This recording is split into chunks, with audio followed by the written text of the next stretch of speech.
today we will start our chapter number 4, that is thermodynamics. देखिए ये thermodynamics में दो मेन वर्ड्स इंक्लूड है. वन इज द थर्मो, जिसका मतलब होता है related to heat, and dynamics ये वर्ड हमने इससे पहले भी यूज किया था. डायनामिक्स का मतलब होता है when the object is in a motion condition और मूविंग कंडीशन. तो थर्मोडायनेमिक्स में हम हीट से रिलेटेड पढ़ेंगे कि जब वो मोशन या मूविंग कंडीशन में है, एक फॉर्म से दूसरे फॉर्म में ट्रांसफर अगर होती है, चेंज अगर होती है, तो ऐसे इससे रिलेटेड कुछ लॉज हम देखेंगे. Thermodynamic first law, second law, even zeroth law है, और कुछ बेसिक से कंसेप्ट भी देखेंगे. देखिए 11th में आपको एक चैप्टर था थर्मल प्रॉपर्टीज ऑफ मैटर, कि जिसमें हम मैटर या किसी ऑब्जेक्ट का बिहेवियर स्टडी किए थे कि व्हेन इट इज हीटेड और कूल्ड. और थर्मोडायनेमिक्स में हम स्पेशली रिलेटेड कुछ लॉज देखने वाले हैं. ओके, हीट के बारे में हम थोड़ा बहुत जानते हैं. Heat is a form of energy. वो एनर्जी का एक फॉर्म है जिसे आप एनर्जी को एक फॉर्म से दूसरे फॉर्म में कन्वर्ट कर सकते हैं. कि एनर्जी को हम क्रिएट नहीं कर सकते, डिस्ट्रॉय भी नहीं कर सकते. एनर्जी को एक फॉर्म में दूसरे फॉर्म, एक फॉर्म से दूसरे फॉर्म में कन्वर्ट कर सकते हैं.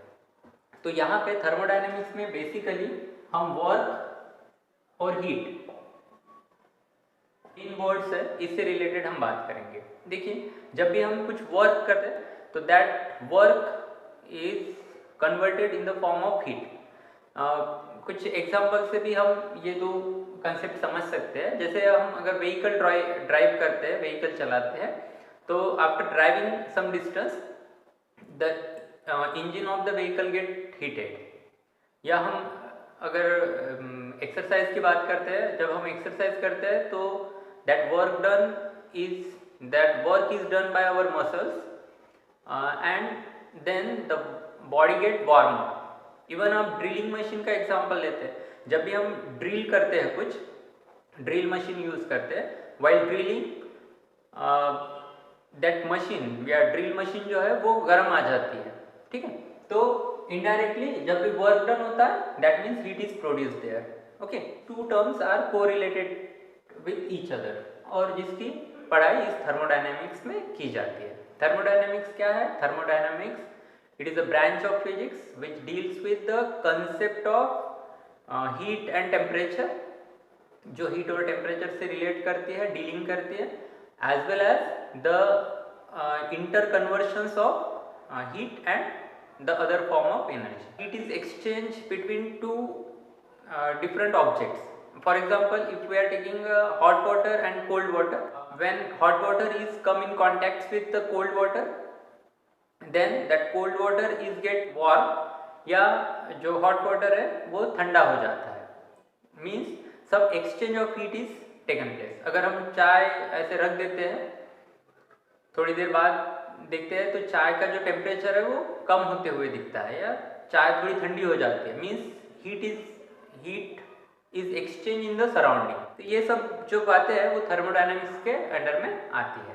तो थर्मोडायनेमिक्स के जो लॉज है वो पढ़ने से पहले कुछ बेसिक से जो टर्म्स है वो हमें पता होनी चाहिए. जैसे थर्मल इक्विलिब्रियम क्या है, थर्मोडायनेमिक सिस्टम्स क्या है. देखो थर्मल इक्विलिब्रियम से स्टार्ट करते हैं. तो पहली टर्म देखते हैं हम, थर्मल इक्विलिब्रियम.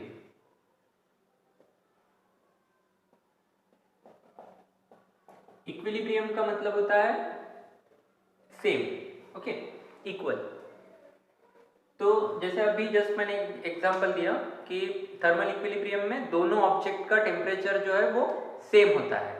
जैसे हॉट वाटर है और कोल्ड वाटर है, दोनों अगर कांटेक्ट में आते हैं, then the exchange of heat is taken place until the temperature of both the objects, यानी हॉट वाटर और कोल्ड वाटर दोनों का जो टेम्परेचर है वो जब तक कि सेम ना हो तब तक ये जो एक्सचेंज ऑफ हीट है वो चलती रहती है. तो एक पर्टिकुलर लेवल पे दोनों का टेम्परेचर अगर सेम आता है, means there is no exchange of heat between these two objects, then that term is known as a thermal equilibrium. Okay, यानी दोनों का टेम्परेचर सेम या इक्वल रहता है. तो ऐसे केस को हम बोलेंगे थर्मल इक्विलिब्रियम. और आपको याद क्या रखना है कि temperature should be same or equal for both the object. Okay, thermal equilibrium के कंसेप्ट से ही बनता है जीरोथ लॉ। ओके, तो जीरोथ लॉ ऑफ थर्मोडायनेमिक्स ये हम देखते हैं। ये सिंपल सा लॉ है।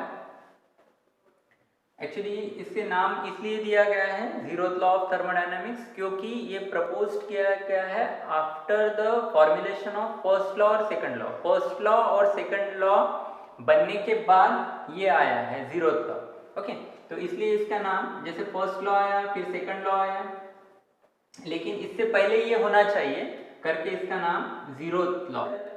उसके लिए हम तीन सिस्टम्स अगर कंसिडर करते हैं, देखो थर्मोडायनेमिक सिस्टम्स क्या होती है। Thermodynamic system is a group और the collection of an object which has the ability to exchange the heat, यानी किसी ऑब्जेक्ट का ग्रुप या कलेक्शन कि जिसमें ऐसी एबिलिटी है कि वो हीट को एक्सचेंज कर सकती है।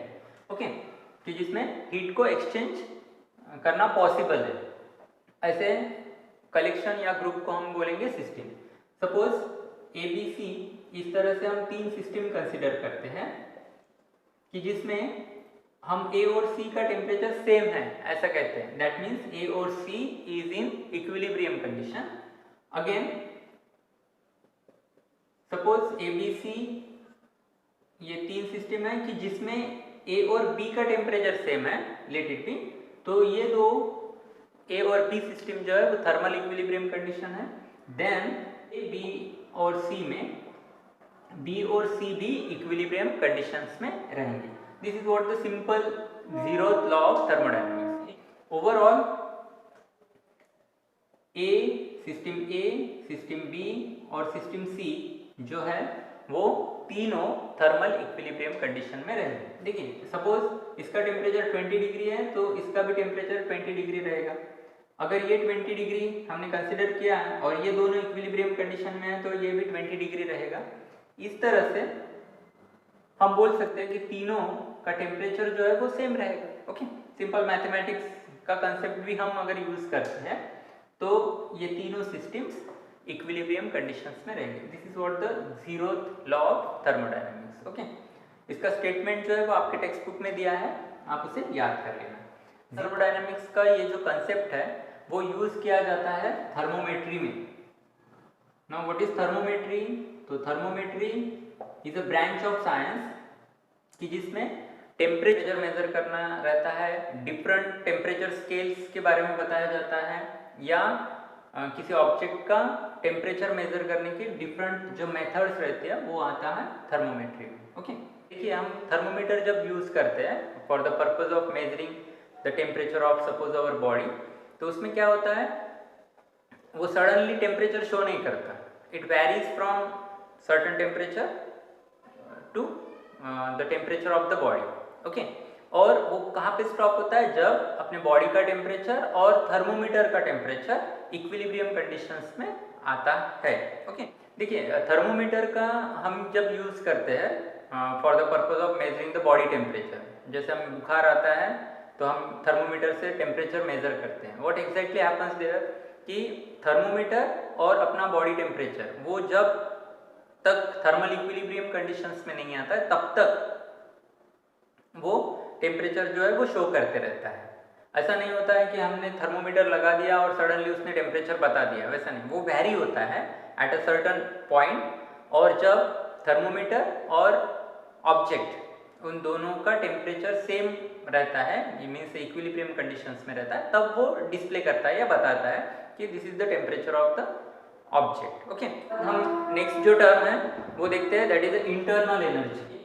कोई भी ऑब्जेक्ट हो या कोई भी सिस्टम हो, whether it is a small और large, made up of a number of molecules, तो energy associates with all that molecules when it is in a random और disorder motion, then that term is known as the internal energy. In short हम ऐसा बोल सकते हैं कि total energy of all molecules or the atoms by which that system or object is made up is known as a internal energy. Okay, जैसे kinetic theory of gases, ये जो अपना चैप्टर नंबर 3 है, उसमें हमने देखा कि internal energy of mono atomic gas is given by 3/2 kT, और इंटरनल एनर्जी हमेशा डिपेंड करती है टेम्परेचर पे। तो 3/2 kT बोल्ट्जमैन कांस्टेंट और टेम्परेचर पे डिपेंड है। अगर वो डायटोमिक है, this is for mono atomic, और अगर वो डायटोमिक है तो वो 5/2 kT वगैरह इस तरह से हमें कुछ फॉर्मूले वो चैप्टर में देखने के लिए मिले थे। ओके, तो इंटरनल एनर्जी सिंपल है, total energy of all the molecules और the atoms of the substance is known as the internal energy when it is in a motion condition. उसके बाद thermodynamic systems and processes. Okay, तो thermodynamic systems just अभी बताया था कि it is nothing but the collection or collection या group of an object कि जिससे एक यूनिट बनता है and that unit have the ability to exchange the heat with the surrounding or other object. That collection या group of the object is known as a thermodynamic system. Okay, got it? एक container लिया हमने, इस container में हमने पानी लिया, so this is the water in the container, so this is the system. Okay, अब ये जो कंटेनर है, इस कंटेनर को बोलेंगे हम बाउंड्री ऑफ द सिस्टम। इस कंटेनर को, कंटेनर की ये जो बॉर्डर है, इसे हम बोलेंगे बाउंड्री ऑफ द सिस्टम। और जो इस सिस्टम का पार्ट नहीं है, जो इस सिस्टम का पार्ट नहीं है, इसे हम कहेंगे एटमॉस्फेयर या उसका सराउंडिंग या सिंपल उसका environment of the system. Clear? This is the system, this container is known as the boundary of the system. और ऐसा पार्ट जो इस सिस्टम का पार्ट नहीं है, that is the surrounding of the system या environment of the system. Okay, now depend upon the possibility of exchange of heat, this thermodynamic system is categorized in 3 parts. जैसे open system है, एक close system है और एक isolated system है। Okay, तो वो क्या है वो हम डिस्कस करते हैं। क्लियर? तो हीट एक्सचेंज की पॉसिबिलिटी के अकॉर्डिंग थर्मोडायनेमिक सिस्टम जो है वो 3 पार्ट में डिवाइड होती है। एक है open system, open thermodynamic system, एक है क्लोज सिस्टम और एक है आइसोलेटेड। ये 1 बाय 1 क्या है वो भी हम डिस्कस करते हैं। देखिए, ओपन थर्मोडायनेमिक सिस्टम में अगर किसी सिस्टम में हीट और मैटर दोनों अगर एक्सचेंज होते हैं to the surrounding, then that system is known as a open thermodynamic system. Okay, जैसे एक कंटेनर है और इस कंटेनर में पानी लिया and we are providing heat to this water. इस तरह से हम अगर हीट प्रोवाइड करते हैं तो what will happen, the heat will exchange to the surrounding as well as ये जब बॉइल होगा तो जो भी स्टीम रहेंगे, steam is nothing but the matter in this case, तो वो भी एक्सचेंज होती है to the surrounding. This kind of thermodynamic system is known as a open thermodynamic system. याद क्या रखना है, हीट भी एक्सचेंज होती है as well as matter. In this example the matter is steam. Okay, तो ऐसे सिस्टम को हम कहेंगे ओपन थर्मोडायनेमिक सिस्टम। क्लोज्ड में only the heat is exchange, not the matter. Heat exchange होती है, मैटर एक्सचेंज नहीं होता है। तो जैसे हम बॉयलर की बात करते हैं, suppose water is boiling in the boiler, उसको एक वाल्व है जो कि क्लोज्ड है, तो ऐसे केस में हीट जो है वो एक्सचेंज होती है, लेकिन जो स्टीम है वो वही की वही है। That is heat is not, that is matter is not exchanging in that case. तो बॉयलर के एग्जांपल से क्लियर है, that kind of system is known as a closed thermodynamic system. Only the heat is exchanging, not the matter. और isolated system में neither heat भी exchange नहीं होती है, नॉट द मैटर।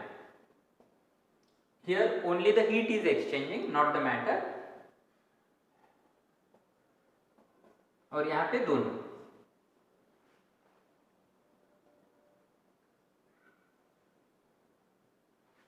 तो इस तरह से आइसोलेटेड सिस्टम का एग्जांपल हम वाटर बॉटल लेते हैं, एक जिसे एक कोटिंग रहता है, पर्टिकुलर थर्मोस जैसे कोटिंग रहता है कि जिसमें हम अगर ठंडा पानी रखते हैं तो वो ठंडा ही रहता है फॉर सम टाइम, अगर गर्म पानी रखते हैं तो गर्म रहता है फॉर सम टाइम। तो ऐसे जैसे थर्मोफ्लास्क बॉटल बोलते हैं हम उसे, तो वो एग्जांपल है आइसोलेटेड सिस्टम का कि जिसमें हीट भी एक्सचेंज नहीं होती है एंड नाइदर द मैटर। तो इस तरह से थर्मोडायनेमिक सिस्टम को कैटेगराइज करते हैं। Okay, clear. उसके बाद हम देखते हैं थर्मोडायनेमिक प्रोसेस। तो ऐसी प्रोसेस कि जिसमें थर्मोडायनेमिक स्टेट, किसी सिस्टम की थर्मोडायनेमिक स्टेट चेंज होती है, ऐसे प्रोसेस को हम कहेंगे थर्मोडायनेमिक प्रोसेस।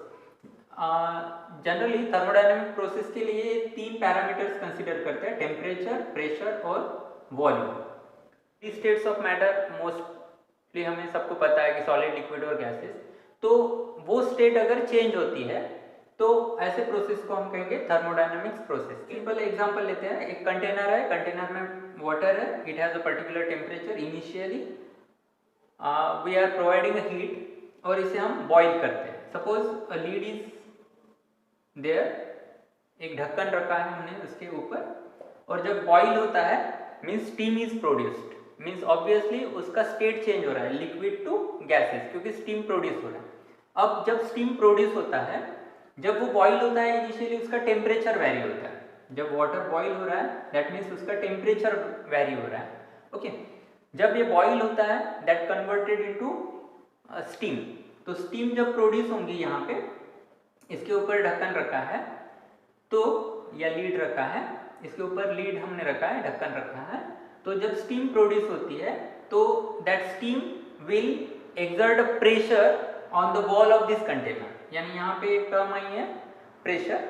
और ऑब्वियसली जब वाटर कन्वर्ट होता है स्टीम में तो उसका जो वॉल्यूम है वो चेंज होता है, तो यहाँ पे तीसरी टर्म आई वॉल्यूम। तो ये 3 पैरामीटर्स उसमें इन्वॉल्व रहते हैं। ओके, तो ऐसे प्रोसेस को हम कहेंगे thermodynamic process. Okay, clear. So this will be enough for today. The remaining portions we shall continue in the next class.